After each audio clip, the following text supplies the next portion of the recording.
মাগো, তোমাকে বর্ণমালার শাড়ি পরিয়ে অভিমান ভাঙাতে কারফিউ উপেক্ষা করে সালাম, বরকত, রফিক, জব্বার হাসিমুখে বুলেট বৃষ্টিতে স্নান করেছিল। তোমার ছোট্ট শিশু ওহিউল্লাহ গুলিবিদ্ধ হয়ে তোমার বুকে চিরনিদ্রায় শায়িত হয়েছিল। তোমার অভিমানের স্বভাব আর পাল্টালো না। আজও আমাদের ভাই আবু সাঈদ এবং মুগ্ধরা সবাইকে মুগ্ধ করে তোমার সবুজ আঁচলের নিচে আশ্রয় নেয়। তোমার অবুঝ শিশুরাও হেলিকপ্টার থেকে নিক্ষিপ্ত গুলিতে তোমার কোলে লুটিয়ে পড়ে।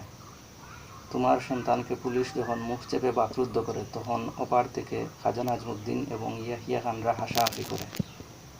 আজও টিয়ার শেলের জাজালো গন্ধে তোমার সন্তানের অশ্রুসিক্ত হয়।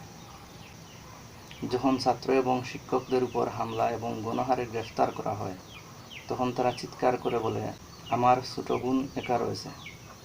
তখন অপার থেকে রাজাকারেরা দেখে হাসি তামাশা করে, আর মনিরুজ্জামান স্যার, ডক্টর জিসি দেব এবং মেঘনা গুহ ঠাকুরতার চোখের জল তোমার আকাশ থেকে বুড়িগঙ্গায় পতিত হয়।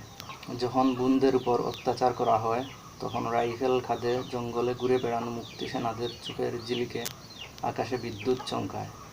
মতিউর রহমানের দগ্ধ হওয়া শরীরের যন্ত্রণা বেড়ে যায়।